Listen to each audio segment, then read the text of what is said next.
Hey guys, this is Kirop speaking, and in today's little dev update we are going to talk about some of the latest additions to the light campaign mode.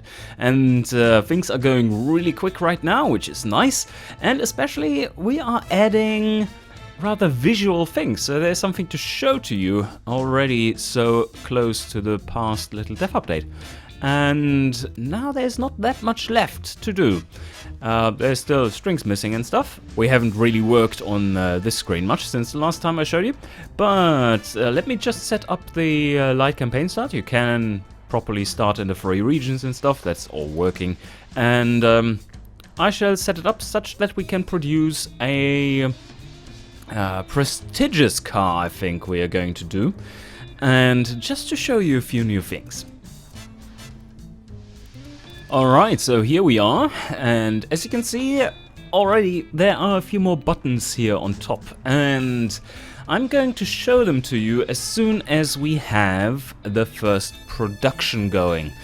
But for now I'm going to show to you, well, we are on this page, which is the one you know, and then we have the market sizes tab, which we should investigate before we design a car, because this tells you some very important things, and that is the market size per month.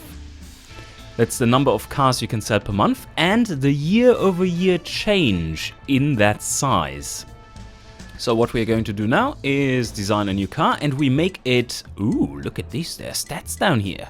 Their reputation and prestige. Yes, reputation and prestige are now fully implemented and working, as is brand awareness, which is pretty cool too. So let's design a car, prestigious, but very unreliable.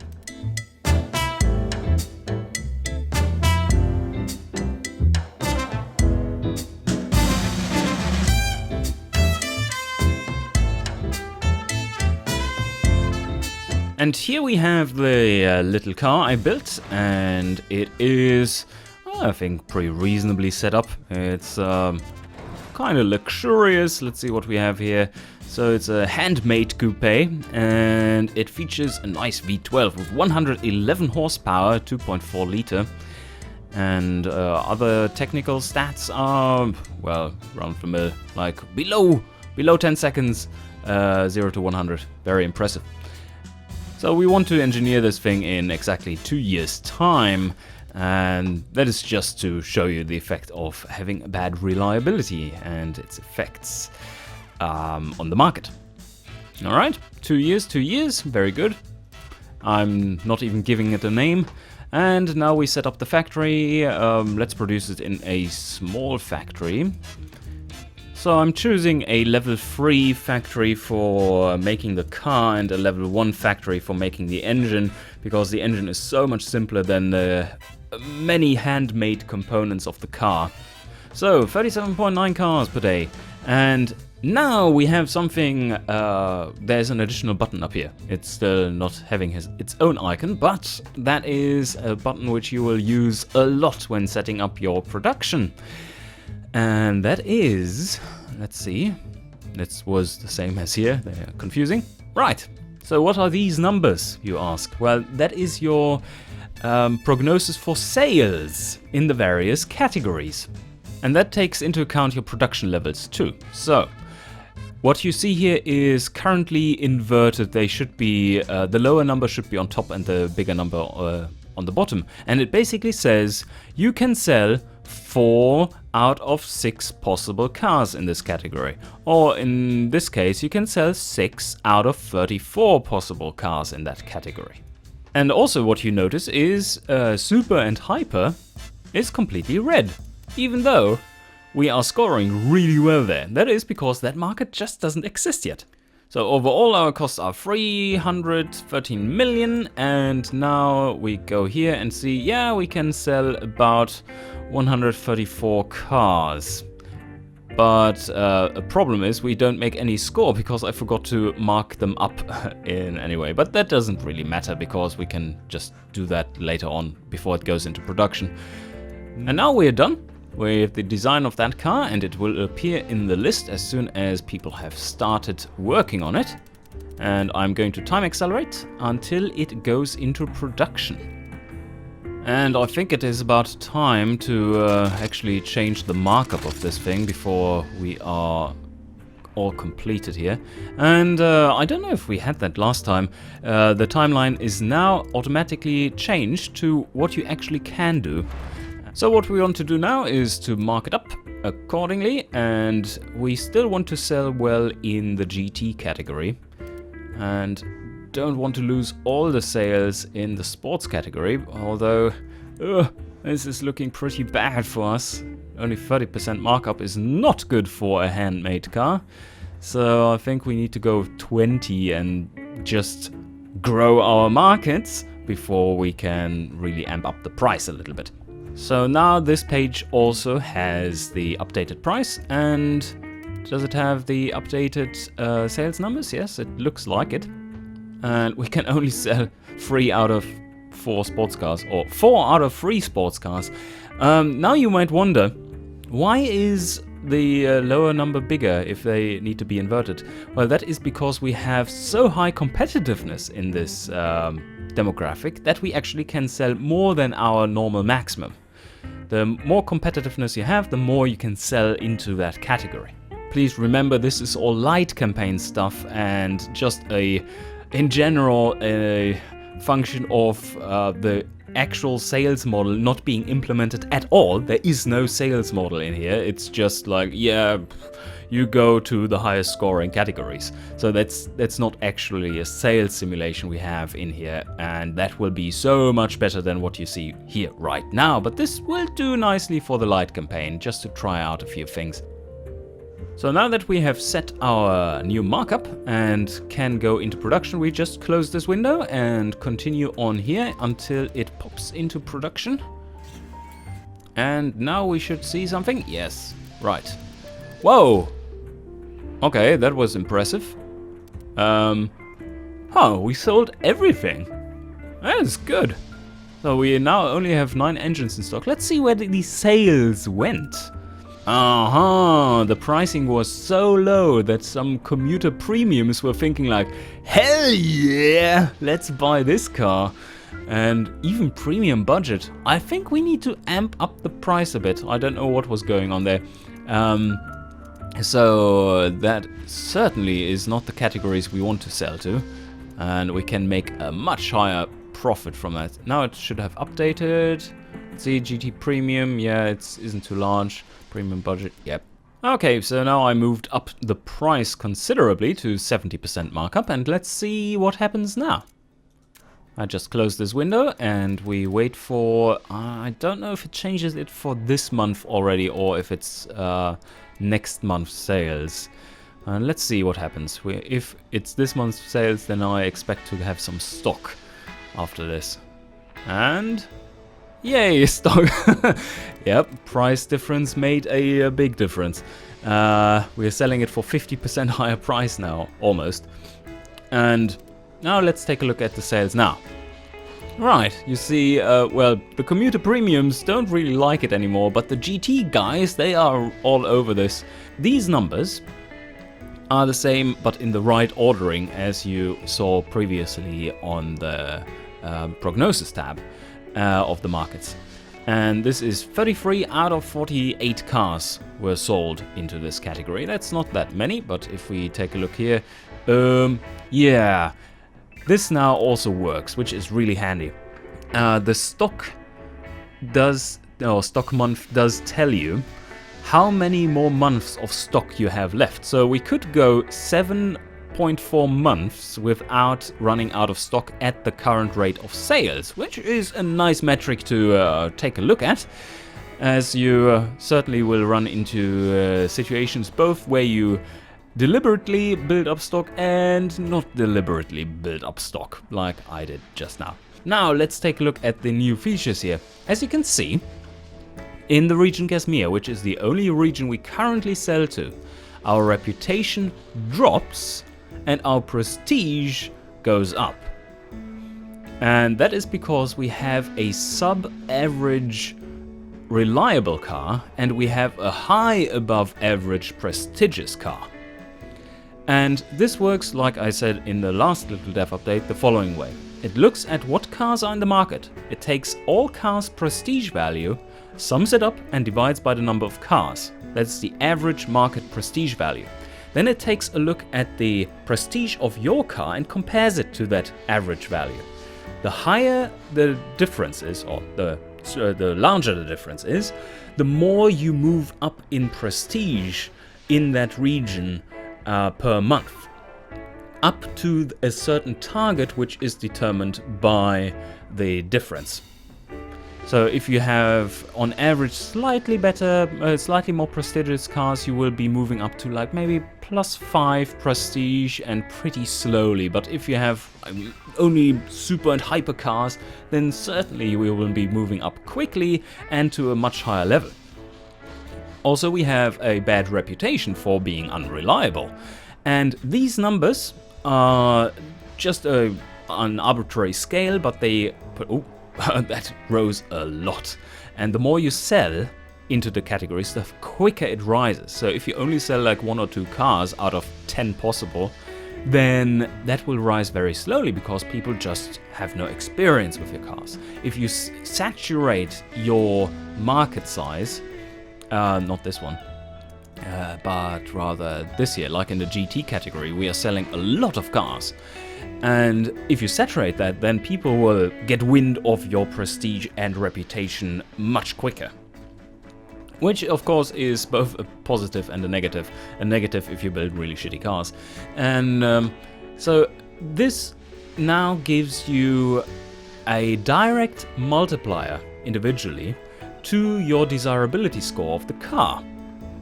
And that means that if you have a poor reputation, then people who value reputation, like the budget categories for instance, people who don't have that much money to spend on repairs and so on, they will be all like, oh shit, I don't want to buy this car. While the categories which are focused on prestige, for instance the luxury category, which has I think like 85% weight on prestige rating and only 15% weight on reputation.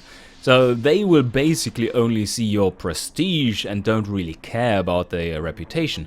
And those two factors together then amp up or, well, depreciate your general desirability for the car.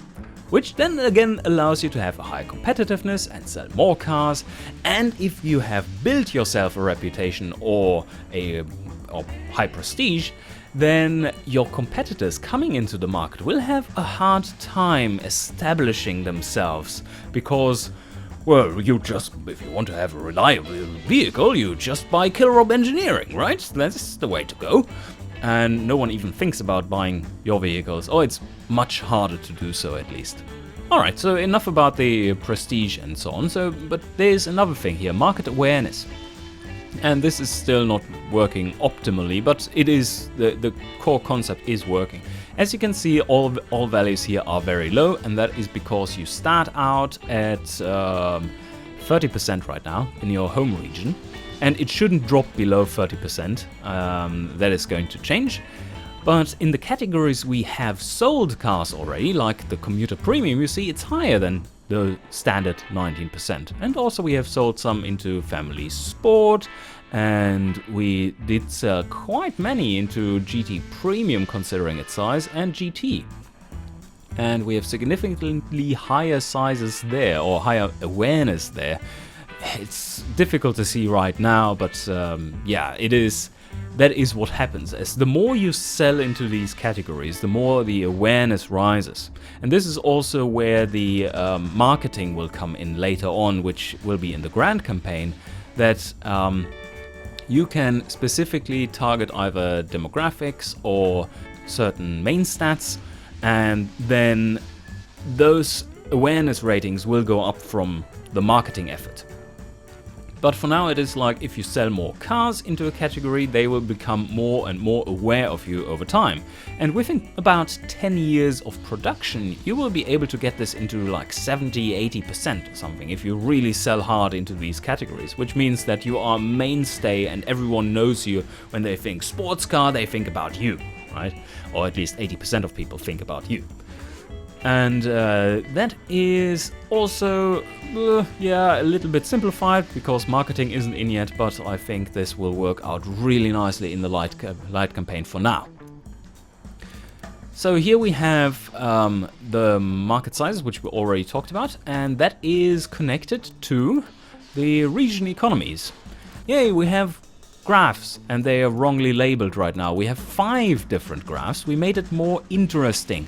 As you can see, they from the economy model I described in which one was it? The two little dev updates ago. Every category would grow in the same manner, which isn't that interesting. And I've wanted to have it a little bit more in depth than that. And even for the light campaign, obviously. So what we did here is that we broke it up into 5 different classes of cars. Budget cars, that's basically all categories which have the budget name in it. Then we have like standard cars, which don't have a specific name and are like low to mid budget. Premium cars, luxury cars, which are also like super and hyper cars, like super sports cars and so on. And also commercial vehicles. Now the ordering is such that this commercial button here is really this button and everything else is shifted one to the right. So if we look here, these are commercial vehicles, and right now you don't really see much of a trend here apart from it rising at the end there. And they are all different. Like luxury vehicles currently are on going down, and this is premium vehicles and this is luxury vehicles. And you can see there's a big difference for the luxury vehicles compared to the normal ones, which are just like, well, yeah, we go with the general flow of the economy. But they are, of course, not random, but linked to how the markets grow and breathe. And let's start the game in year 2000 so that I can show you the graphs. And then you will see like, oh yeah, I remember those from 2 episodes ago. So I restarted the game and the campaign in year 2000, and now we see that, yes, there is a little bit more movement than you would have thought from what we looked at previously. And now that we have more data over the years, it becomes more apparent. And this is now the commercial category, because I clicked budget, isn't that logical? And this is the budget category, which does look a little bit different. And then we have the normal category here, which again looks very different. And what you can see here, which is kind of interesting, is this is the budget category compared to the normal category. You see where the normal category tanks, the budget category flourishes. So there will be, when the economy turns down, there will be on average more budget buyers than there are normal buyers. So there's a little bit of a shift between the different budgets of the various demographics to accommodate for the economy. So it's not random, but rather it all fits nicely into what was modeled as the supposed economy. And this is the normal one, and you will see, well, for luxury and for premium vehicles like this and luxury like this, they swing much more with the economy. You can see the peaks and stuff are in the same place, but they just react much more violently, and these aren't good times to be in Gazmir as a luxury vehicle manufacturer. The base size here would be somewhere around here maybe, because this region is progressing from 0.5 to, in 2020, a size of 1. And it goes down to 0.25 as an extreme, so it's far, far below what you'd expect. And this is what the market sizes look like dynamically in the year 2000 when everything is unlocked. And you see here the different categories. For instance, these budget categories react very differently to the standard categories, which would be pony and city. And you can really see this in the muscle car categories here. Pony budget reacts differently than the standard category. And then again, the premium category reacts differently to the luxury category. And this is the same across the board. You can see here the various categories, like all the budget categories are a little green right now because we're currently having an economic downturn, which makes these categories larger. But also, at the same time, it makes the categories not only larger, but also they lose budget. That is something that is not displayed here yet, or I don't know if we will in For the Light campaign, to have a different mode to show budget year-over-year changes. Because that really goes with the economy. Like, the budget category has much lower budget. It's becoming larger, but lower budget. And that's kind of the truth for all of these categories. And again, the luxury segments react much more harshly than the normal and budget and even commercial segments. The commercial segment is a little bit different to the budget and standard segments, because they are reacting to how the economy changes instead of how the economy is. And if the economy is turning up, they need to expand their fleet in order to cope with the higher demand. So when the economy rises, or the GDP rises, then there will be more demand for utility vehicles in general. Alright guys, I think this is certainly enough for now, and we are getting really nice and close to finishing this off. Now we are in a phase where we mainly only do very minor changes and polishing up things, as well as, of course, fixing bugs, which there are plenty of still. And yeah, I mean, we still have to test it and play test it and stuff, so it's not next week or anything we are going to release this, but it's certainly in the range now of seeing this come out. And you probably see a lot of difference to the previous versions I've played as well. And really looking forward to getting this out, but there's more work to do before we can. You know, otherwise people will get angry and complaining that's a buggy piece of shit. So, alright, let's wrap it up here. Hope you enjoyed, and see you guys next time.